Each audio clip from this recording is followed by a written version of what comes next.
¿Qué tal, chicos? Bienvenidos una vez más al canal. En el vídeo de hoy os traigo 5 historias realmente perturbadoras.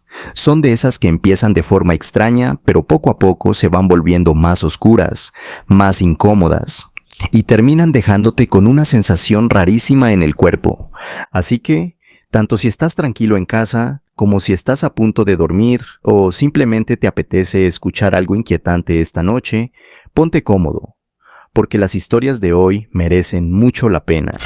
Y antes de empezar, si te gusta este tipo de contenido, me ayudarías muchísimo dejando tu like y suscribiéndote. El canal todavía está empezando y ahora mismo la meta es llegar a los 1000 suscriptores, así que cualquier apoyo se agradece de verdad. Y ahora sí, sin más rodeos, vamos a empezar con estas 5 historias perturbadoras.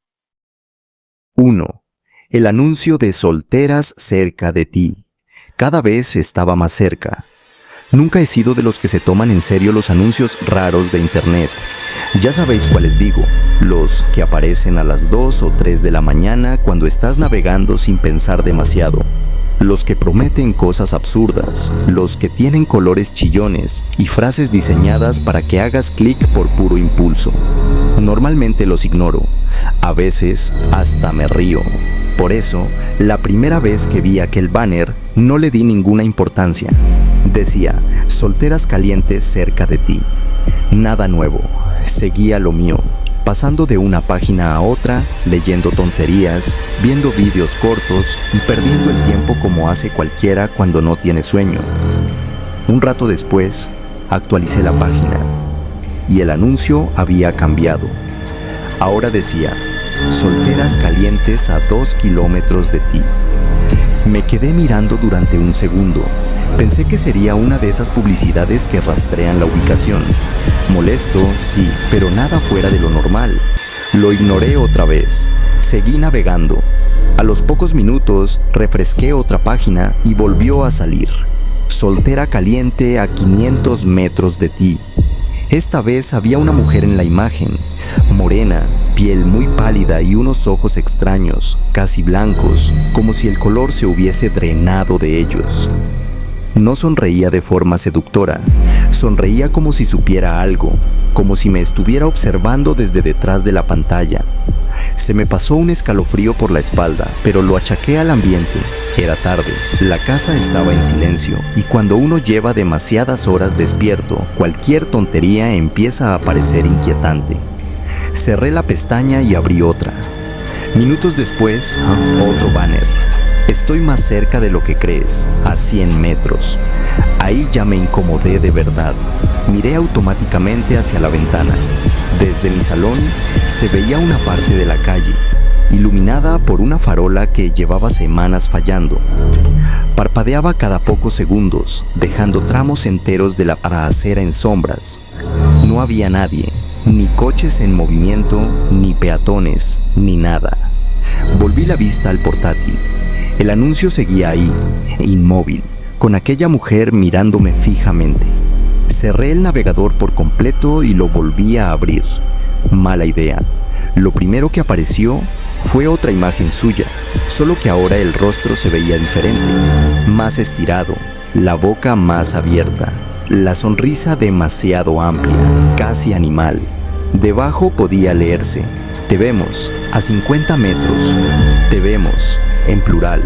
Me acerqué un poco a la pantalla y entonces distinguí otras figuras detrás de ella. Al principio parecían manchas, pero cuanto más miraba, más claras se volvían. Eran más mujeres, o al menos parecían mujeres, altas, delgadas, pálidas, con los mismos ojos desteñidos y la misma expresión vacía. Sentí el impulso inmediato de cerrar todo, pero el ordenador se congeló. La página dejó de responder. Durante unos segundos no pude mover nada, ni ratón, ni teclado, ni pestañas. Y entonces, toda la pantalla se cubrió con un único anuncio negro, palpitante, como si respirara. Estamos aquí, a 10 metros. Me levanté de golpe. 10 metros era prácticamente la entrada de mi casa. Fui corriendo hacia la ventana y aparté la cortina de un tirón. Miré a izquierda y derecha, escaneando la calle, las escaleras del portal de enfrente, la acera, la zona de los contenedores. Nada. Pero el ambiente había cambiado. No sé cómo explicarlo bien. Era la misma calle, la misma noche, la misma luz defectuosa, pero de repente todo parecía más pesado, como si hubiese algo justo fuera de mi campo de visión, algo esperando. Regresé al portátil con el corazón ya acelerado, y lo que vi me hizo dar un paso atrás. El anuncio ya no mostraba a la mujer, mostraba mi casa, una foto de mi propia fachada tomada desde la calle. Se veía perfectamente el número, el pequeño escalón de entrada, la maceta seca a la izquierda de la puerta y hasta la luz del porche. Y allí, de pie junto a la entrada, estaba ella. La mujer era mucho más alta de lo que parecía en las imágenes anteriores, antinaturalmente alta, como si sus extremidades estuvieran estiradas más de la cuenta. La foto además estaba atravesada por una especie de estática, pero aún así podía distinguir con claridad sus ojos fijos hacia la cámara, o quizá hacia mí. En ese momento, escuché un sonido seco detrás de mí. El pomo de la puerta, girándose, muy despacio. Sentí el estómago caerme de golpe. Me quedé inmóvil, con la respiración contenida, escuchando cómo el metal rozaba y volvía a moverse, como si alguien estuviera probando la puerta con paciencia. Volví a mirar la pantalla. Ahora había una imagen nueva. Era yo sentado frente al ordenador, iluminado por el resplandor del monitor. La foto estaba hecha desde fuera de la ventana de mi salón. Se veía mi perfil, se veía la habitación, y detrás del cristal se distinguía la silueta borrosa de alguien sosteniendo un teléfono o una cámara. Debajo aparecía mi dirección completa y una frase final: solteras calientes en tu casa. Haz clic ahora. No tuve tiempo ni de cerrar el portátil. La pantalla se apagó de golpe. Las luces del salón también. Toda la casa quedó a oscuras. Me quedé completamente quieto intentando escuchar algo por encima del ruido de mi propio corazón. Solo entraba un leve resplandor por la ventana, el parpadeo irregular de la farola de la calle. Entonces, el pomo volvió a moverse. Una vez, otra vez, y luego, silencio.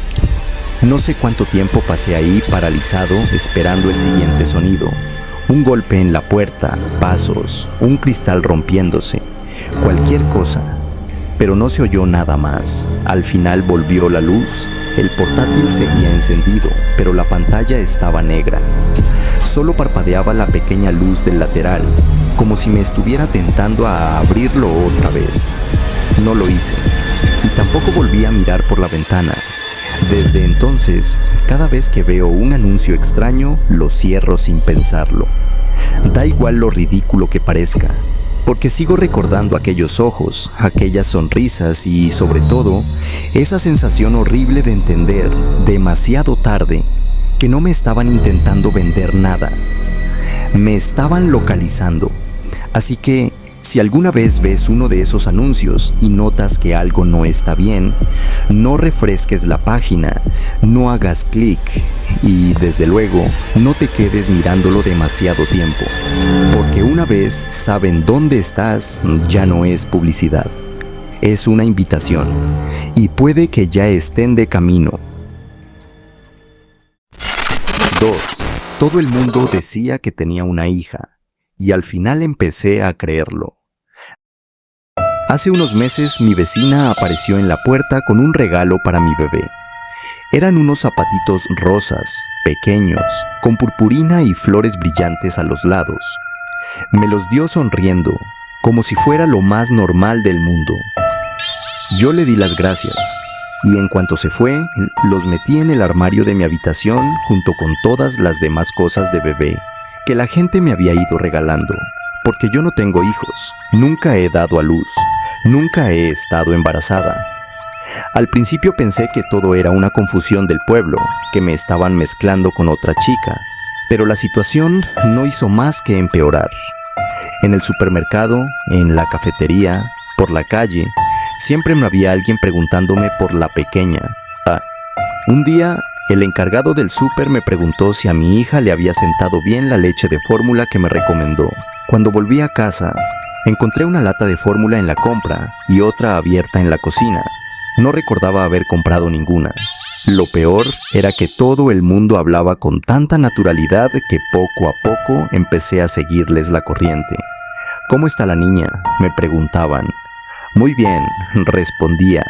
Ya duerme mejor.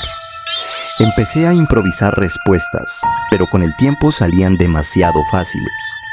Una chica del café me habló un día de una supuesta cita de juegos entre su hija y la mía. Me enseñó una foto en el móvil y me dijo que las dos habían estado adorables. Miré la imagen. Solo había un bebé, un niño gordito, con camiseta roja y pelo oscuro. Nadie más. Esa noche abrí el armario y saqué todas las cosas de bebé que me habían dado. Peluches, ropa, mantas, pañales, una caja con un cambiador.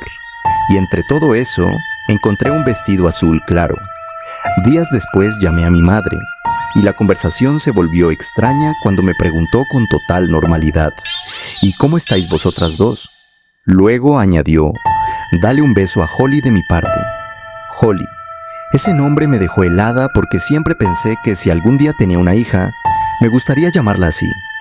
Entré en mi habitación todavía con el móvil en la mano y me quedé paralizada. La cuna y el cambiador estaban montados junto a la ventana, perfectamente colocados. Pero yo no los había montado, estoy segura. Desde entonces, empecé a notar cosas pequeñas, vecinos que decían haber oído llorar a la niña, juguetes apareciendo donde yo juraría no haberlos dejado, un peluche dentro de la cuna y pensamientos que no sentía del todo míos. Una tarde fui a por agua, escuché un ruido en el cuarto y vi un elefante de peluche dentro de la cuna. Lo cogí automáticamente y pensé, claro, a Holly le encanta este elefante. En cuanto me di cuenta de lo que había pensado, se me revolvió todo el cuerpo. Miré mis manos. En una tenía la taza, en la otra, un biberón. No recordaba haberlo cogido. Lo peor no era no entender nada. Lo peor era sentir que una parte de mí empezaba a aceptar esa mentira como si fuera real. Esa noche exploté. Le di patadas a la cuna, tiré el cambiador, metí todas las cosas de bebé en el armario y cerré la puerta de golpe. Me prometí que no iba a seguir alimentando aquella locura. A la mañana siguiente fui a la cafetería. La camarera me preguntó si la niña me había dado mala noche. Le dije con firmeza que yo no tenía ninguna hija. Su sonrisa desapareció. Una mujer que estaba cerca se sentó conmigo y empezó a hablarme en voz baja, preocupada. Me preguntó si estaba sufriendo depresión posparto. Le repetí que no era madre. En ese momento entró un hombre apresuradamente. Se acercó a mí y me susurró al oído: «Has dejado a tu niña en el coche». Me levanté de golpe, corrí hacia afuera y abrí la puerta trasera del coche con el corazón en la garganta. Pero no había nada, ni bebé, ni sillita, nada. Volví a casa temblando y me senté en la cama con el móvil en la mano. Revisé fotos antiguas y encontré otra vez la imagen del bebé de camiseta roja. La amplié, la observé durante mucho rato. Solo había un niño, estoy segura, y aún así, cuanto más la miraba, más sentía que faltaba alguien, como si justo al lado hubiera espacio para una segunda figura. Una niña con ojos azules, un vestido azul, mi Holly. Sigo escribiendo esto porque necesito dejar constancia de lo que está pasando, pero Holly acaba de empezar a llorar desde la habitación y tengo que ir a ver qué le pasa. 3. Recibí un mensaje de voz de mi esposa, aunque murió hace 10 años. La primera vez que la escuché estaba cenando solo. Tenía la televisión de fondo y el móvil sobre la mesa. Cuando vi la notificación pensé que sería otra llamada basura. Pero no era una llamada, era un mensaje de voz. Y el número hizo que se me helara la sangre. Era el de Lauren, Mi esposa, que llevaba muerta 10 años. Me quedé mirando la pantalla unos segundos antes de atreverme a darle al play. Y entonces la oí. Soy yo. Sé que esto te va a parecer imposible, pero tienes que escucharme. No puedes confiar en él. Se me cayó el tenedor al suelo. La voz era la suya. No una imitación, no una grabación mal hecha. Era Lauren. La forma de hablar, la cadencia, el tono, todo. Y eso no tenía ningún sentido. Lauren murió en un accidente de coche. Fue rápido, brutal y absurdo. Nunca encontraron al conductor. Durante años solo me limité a sobrevivir. Y ahora, de repente, estaba escuchando su voz en mi buzón. Llamé enseguida al número. Nada. Ni tono, ni buzón, ni respuesta. Solo silencio. Escuché el mensaje una y otra vez. No puedes confiar en él. ¿En quién? ¿Qué intentaba decirme? Al día siguiente fui al trabajo, pero no pude concentrarme. Cada vibración del teléfono me sobresaltaba. Acabé volviendo a casa antes de tiempo porque necesitaba volver a oír el mensaje y buscar cualquier detalle que se me hubiera escapado. Pero el mensaje había desaparecido. No estaba borrado. Simplemente no existía. No figuraba en ningún historial. No quedaba rastro. Por un momento, pensé que me estaba volviendo loco, que el duelo había regresado demasiado tarde para terminar de romperme. Aquella misma noche, llegó un segundo mensaje. Tiene que salir de la casa, te está observando. Me quedé inmóvil en medio del salón. No había nadie. Y sin embargo, la casa se sentía distinta, más pesada, como si algo invisible compartiera el espacio conmigo. Cogí las llaves y salí sin pensarlo. Conduje durante horas. Cuando regresé, ya era de noche. Entré despacio y entonces la vi. Una foto de Lauren y mía en la luna de miel, colocada sobre la repisa de la chimenea. Yo había roto ese marco años atrás. Lo recordaba perfectamente. Pero allí estaba otra vez, entero, perfecto. Me acerqué temblando y vi un papel doblado detrás. Lo abrí. Solo decía: está en el sótano, no sé por qué bajé. Quizá porque a esas alturas, el miedo y la necesidad de saber la verdad ya eran lo mismo. Cogí un cuchillo de la cocina y fui hacia la puerta del sótano. Abajo hacía frío y olía a humedad. Solo había una bombilla colgando del techo, proyectando sombras largas entre cajas viejas. Al principio no vi nada, hasta que me fijé en una esquina donde la sombra no encajaba bien con el resto del sótano. Me acerqué, y allí había un espejo, grande, apoyado contra la pared. Yo no tenía ese espejo, nunca había estado allí. Di un paso más y miré el reflejo. No era yo, era Lauren. Tenía el rostro lleno de terror. Parecía estar golpeando el otro lado del cristal. Sus labios se movían rápido, formando palabras que yo no podía oír. El espejo empezó a ondular, como si el cristal fuera agua y ella intentara atravesarlo. Entonces comenzaron los susurros. No sé de dónde venían, no sonaban en la habitación, sonaban demasiado cerca, como si salieran desde dentro de mi cabeza. Subí corriendo las escaleras y cerré la puerta del sótano de golpe. Me quedé en la cocina, jadeando, intentando entender si aquello era real o si por fin había perdido la cordura. Y entonces, el móvil vibró. Otro mensaje de voz. Lo abrí con las manos heladas. La voz de Lauren sonó más urgente que nunca. Ya es demasiado tarde. Él ya está dentro. No recuerdo haberme girado, pero juraría que, justo antes de que la pantalla se apagara, escuché pasos en el pasillo, dentro de mi propia casa. 4. Encontré a mi hermano desaparecido en un foro para muertos. Mi hermano Ryan desapareció hace 2 años. Salió una mañana a por café y nunca volvió. No hubo llamadas, ni movimientos raros en su cuenta, ni testigos, ni una sola pista útil. La policía hizo lo de siempre, y al final, todo quedó atrapado en ese silencio insoportable que rodea a los casos sin resolver. Mi madre dejó de comer, mi padre dejó de hablar, y yo dejé de ser quien era. Pasaba las noches leyendo foros de desapariciones, teorías y testimonios, cualquier cosa que pudiera darme una pista. Una madrugada encontré un hilo perdido en una parte muy oscura de internet.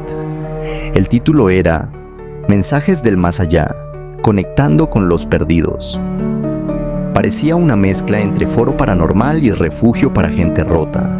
Casi lo cerré, hasta que vi un comentario de un usuario llamado Echoing Void que decía: a veces los desaparecidos no saben que han desaparecido. A veces siguen aquí intentando regresar. Alguien le preguntó cómo podía saber eso. Él respondió: porque yo soy uno de ellos. No sé si fue desesperación o cansancio, pero le escribí. Le dije que si de verdad era uno de los desaparecidos, me contara algo que solo Ryan pudiera saber. Respondió muy rápido. Me habló de una pelea que tuvimos de niños por una carrera de Mario Kart. Me recordó que le rompí la nariz y que él me perdonó mucho antes de que yo pudiera perdonarme a mí mismo. Nunca le conté eso a nadie. Le pregunté quién era. Me respondió: sabes perfectamente quién soy. A partir de ahí empecé a hablar con él casi todas las noches. Decía estar atrapado en un lugar parecido a nuestro mundo, pero vacío. Un sitio gris, con calles conocidas, casas conocidas, solo que sin gente, sin ruido, sin vida. Y cada cosa que contaba sonaba más y más como Ryan. Recordaba bromas familiares, secretos de infancia y nombres absurdos que les poníamos a las mascotas. Hasta que una noche me escribió algo distinto. Me están observando. Le pregunté quiénes. Respondió: las sombras. Los que nos mantienen aquí. No les gusta que hable contigo. Después dejó de contestar durante semanas. Yo seguí entrando al foro cada noche hasta que apareció un mensaje nuevo. ¿Quieres verme? Venía con un enlace. Lo abrí. Era una transmisión en directo. La cámara mostraba una calle desierta, deformada por una neblina gris. Tardé unos segundos en reconocerla. Era la calle donde habíamos crecido. Entonces apareció él. Ryan caminaba hacia la cámara despacio. Era él, sin duda. Pero algo en su forma de moverse me revolvió el estómago. Sus pasos eran rígidos, mecánicos. Sonrió, pero aquella sonrisa parecía puesta a la fuerza. En el chat escribió: te dije que estaba aquí. No podía apartar la vista. De pronto, detrás de él, las sombras comenzaron a moverse. Al principio parecían manchas. Luego tomaron altura y forma, volviéndose figuras negras y deformes, con brazos demasiado largos y contornos dentados. Ryan escribió una última frase: se acercan, tienes que encontrar la puerta. La emisión se cortó. Pasé días revisando todo lo que me había contado, buscando cualquier pista real. Solo encontré una que se repetía lo suficiente como para importar. Una vieja cabaña abandonada en el bosque donde jugábamos de pequeños. Fui hasta allí. La cabaña estaba medio podrida, cubierta de maleza y completamente en silencio. Dentro, bajo una alfombra vieja, encontré una trampilla. Debajo había una escalera y al final un túnel largo que conducía hasta una puerta de hierro llena de símbolos tallados. Cuando apoyé la mano sobre ella, el móvil vibró. Era Void. Ellos saben que estás aquí. No los dejes entrar. Justo después, vi movimiento en las paredes del túnel. Sombras negras, espesas, brotando de la piedra como si fueran alquitrán. Empezaron a deslizarse hacia mí por el suelo, el techo y las paredes. Abrí la puerta y crucé sin pensarlo. Al otro lado estaba ese mundo. El cielo gris, las calles vacías, ese silencio imposible, y allí, a pocos metros, estaba Ryan. Parecía agotado, desesperado, como si llevara mucho tiempo esperando. Dije su nombre. Él levantó la vista, dio un paso hacia mí, y entonces las sombras se abalanzaron sobre él. Esta vez no eran lentas, se movían rápido, envolviéndolo por todas partes mientras gritaba mi nombre. Corrí hacia él, pero sentí las piernas pesadas, como si el suelo me retuviera.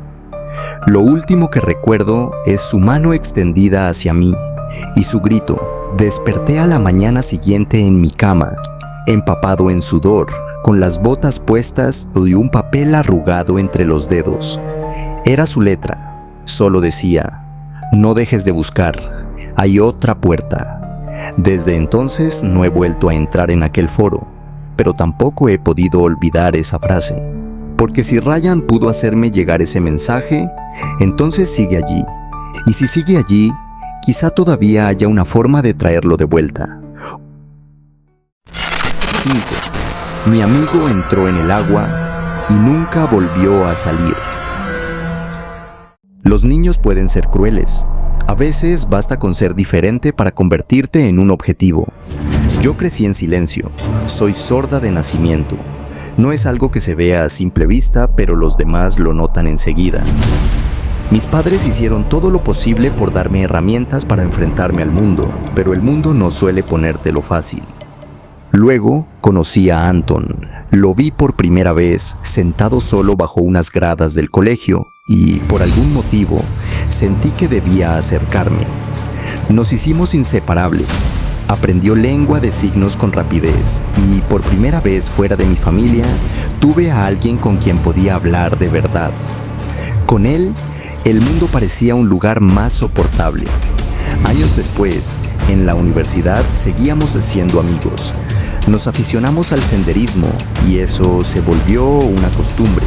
A Anton le fascinaban los sonidos del bosque. A mí, los olores, la textura del aire, la forma en que cambia el paisaje sin necesidad de ruido. Una mañana, estábamos recorriendo una zona apartada del bosque en Suecia. Habíamos acampado allí y salimos a caminar después del amanecer, sin mapa y sin prisa. Todo iba bien hasta que Anton se detuvo en seco. Yo estaba observando una roca cuando vi que él se había quedado quieto, mirando al frente con una expresión extraña, como si escuchara algo muy lejano. Me acerqué e hice una seña preguntándole qué pasaba. Respondió: violín. Pensé que bromeaba, pero volvió a repetirlo: alguien está tocando el violín. Yo no podía oír nada, claro, pero él estaba completamente absorto, como hipnotizado. Empezó a caminar en una dirección concreta y yo fui detrás. Casi no respondía, solo decía cosas sueltas. Es precioso, increíble, casi mágico. Atravesamos una zona de árboles y llegamos a un pequeño claro. En el centro había un estanque inmóvil, liso como cristal. En medio del agua sobresalía una roca, y encima de la roca había un hombre. Estaba desnudo, sentado y tocando un violín. Tenía el pelo largo y rubio, cayéndole por la espalda. Su cuerpo era extraño en el peor sentido. Hermoso, sí, pero de una belleza excesiva, inquietante. Sonreía, pero había algo torcido en esa sonrisa. Anton avanzó hacia el agua sin detenerse. Yo me puse delante de él, haciéndole señas desesperadas para que parara, pero me apartó suavemente y siguió caminando con la vista fija en aquel hombre. Era como si no pudiera escucharme en absoluto. Empecé a gritarle, luego a tirar de su brazo. Nada. Ni siquiera reaccionó al meter el pie en el agua. El violinista me observó entonces por primera vez, y en su cara vi hambre, no una metáfora, hambre real. Anton siguió avanzando. El agua le cubrió los tobillos, luego las rodillas y luego la cintura. Yo lloraba, le tiraba del brazo y le suplicaba, pero él no dejó de caminar. Cuando el agua le llegó al pecho, traté de seguirlo. Entré tras él, pero el fondo descendía de una forma imposible.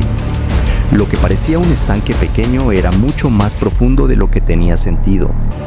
Anton se hundía sin luchar, sin miedo, con una expresión serena. En un momento se giró ligeramente hacia mí y me sonrió. Todavía pienso que intentaba decirme algo, pero solo vi mover sus labios y luego desapareció bajo la superficie. Intenté seguir bajando, pero me quedé sin aire y tuve que volver arriba. Alcancé la orilla ahogándome, tosiendo y llorando. Cuando levanté la vista, el violinista seguía sobre la roca. Ya no parecía hermoso. Su piel había perdido color. Su cuerpo se veía más largo, más delgado, más imposible. Como si la forma humana hubiera sido solo una máscara. Sus brazos se estiraron, su cuello también. La sonrisa se abrió demasiado y sus ojos se volvieron grandes, oscuros y vacíos. No vi cada fase de la transformación, solo fui consciente de que aquello ya no era humano. Me miraba y yo no podía moverme. Después levantó una mano larguísima y me saludó lentamente, como despidiéndose. Luego bajó de la roca con una calma repugnante, sin apartar sus ojos de mí. Cuando tocó el agua, apenas produjo ondas, se deslizó hacia abajo en silencio y desapareció, igual que Anton. Desde entonces, sueño con ese lago, con esa roca y con esa música que nunca pude oír y que, aún así, siento como si se hubiera quedado dentro de mí. La gente dice que lo que viví fue un trauma, una alucinación nacida del shock.